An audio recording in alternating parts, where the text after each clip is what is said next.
नमस्कार, मंथन में आप सभी का स्वागत है। हम आज बात करेंगे न्यूमरोलॉजी के अनुसार नंबर 2 वालों के लिए 2025 कैसा रहने वाला है। जब हमने नंबर 1 की बात की तो लोगों के अंदर सुखबुगाहट हुई कि नंबर 2 के बारे में भी बताया जाए कि 2025 उनके लिए क्या खास रहने वाला है। आप लोग चूंकि अलग अलग चैनल्स पर ब्राउज करते हैं, आप पता करने की कोशिश करते हैं कि पूरा साल आपके लिए कैसा रहेगा, तो यहाँ हम आपको एक ओवरव्यू देने वाले हैं कि 2025 2 नंबर वालों के लिए, यानी जिनका मूलांक या भाग्यांक 2 नंबर है, उनके लिए कैसा रहने वाला है। और ये सारी जानकारियां आपको देंगी प्रख्यात एस्ट्रो न्यूमरोलॉजिस्ट, वास्तु एक्सपर्ट और ऑकल्ट साइंसेस की ज्ञाता पारुल। वेलकम पारुल, नमस्ते। जय श्री राम, राधे राधे। राधे राधे पारुल।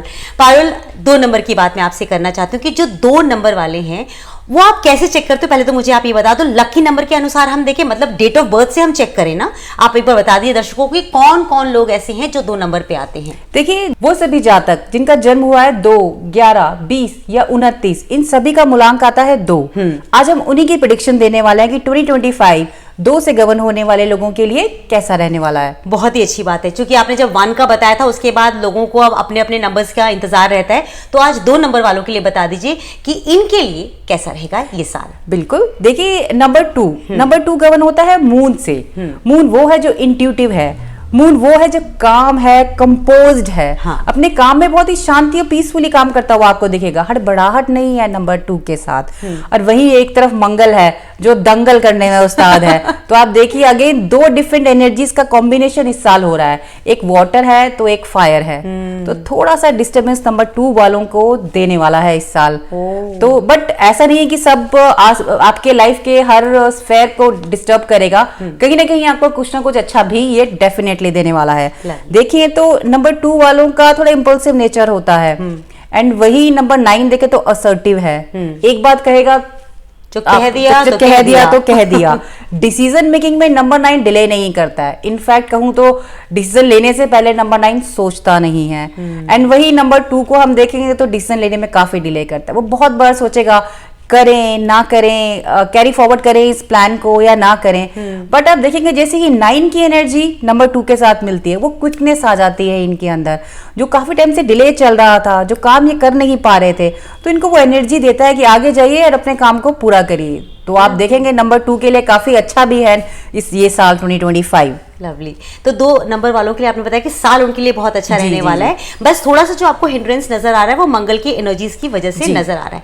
अच्छा, अगर मैं आपसे पूछूं उनके करियर पॉइंट ऑफ व्यू से इनकी लाइफ में क्या कुछ नजर आ रहा है आपको?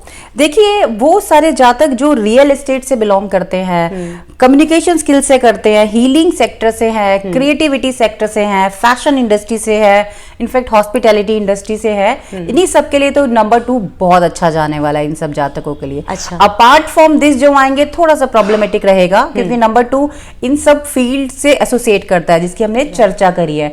एंड नंबर 2 उनकी उस एनर्जी को एक्सिलरेट करने वाला है, ऊपर से पुश देने वाला है कि गो फॉर इट। हाँ। आप आगे जाइए और अपने टास्क को कंप्लीट करिए। अच्छा। ये तो इनके लिए काफी अच्छा रहने वाला है, इनकी करियर एस्पेक्ट देखा जाए तो। अच्छा, फाइनेंशियली भी अगर मैं आपसे पूछूं तो मतलब आपने जब बोला कि करियर एस्पेक्ट अच्छा, तो मैं ये मान के चलूं कि फाइनेंशियली भी बहुत सपोर्टिव रहेगा जी, इस फील्ड वालों जी। फाइनेंसेस इनके अच्छे रहने वाले हैं इस साल, क्योंकि जो प्रोजेक्ट ये डिले करते आ रहे थे, आगे नहीं जा पा रहे थे, इस साल आप इनको आगे आते देखेंगे।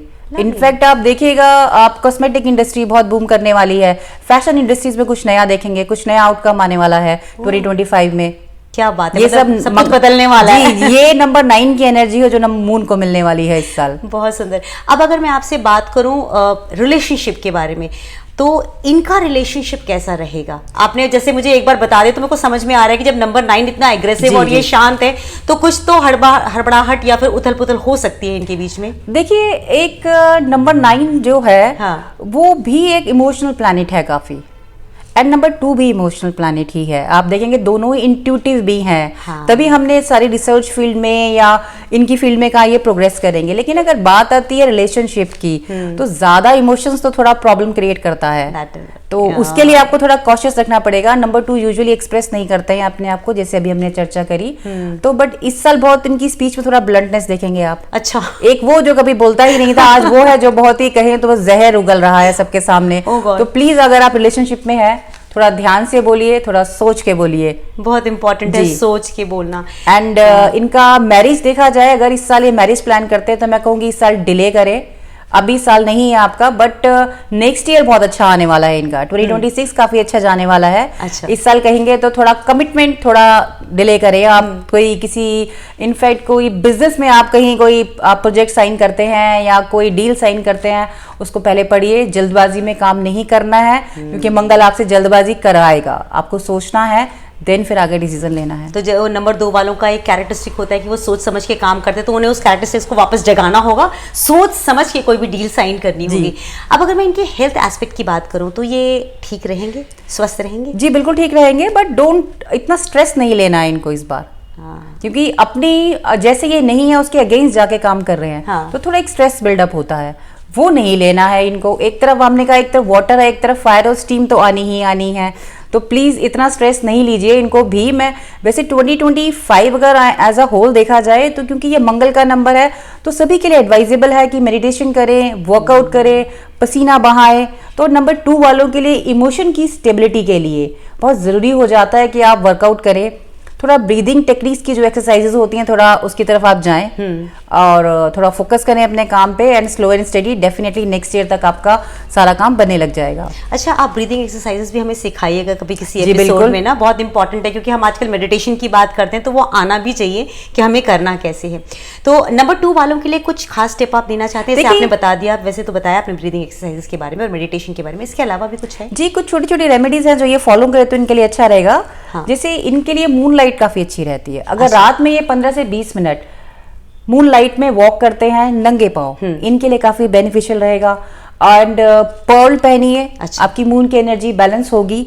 सेकेंडली, आप शिवलिंग पे जल चढ़ाइए, और कहें तो मेडिटेशन हम इसके बारे में चर्चा कर चुके हैं। ट्यूसडे या सैटरडे को मंदिर जाना शुरू करिए, एंड थोड़ा खर्चों पे अपना ध्यान रखिए। मैं लास्टली को कहना कहूँगी, खर्चों पे ध्यान रखिए। बहुत अच्छा आपने बताया। आपने नंबर 2 वालों के लिए बहुत प्यारी प्यारी चीज़ें बताई हैं, और इमोशंस को बैलेंस करना बताया, वो सबके लिए बहुत इंपॉर्टेंट होता है। और जो रेमेडीज़ बताई उसके लिए भी आपका हृदय से बहुत बहुत आभार। फिर मिलेंगे, और भी बहुत सारे नंबर्स हैं जिन पर हमें चर्चाएं करनी है। Thank you very much. जय श्री राम, राधे राधे।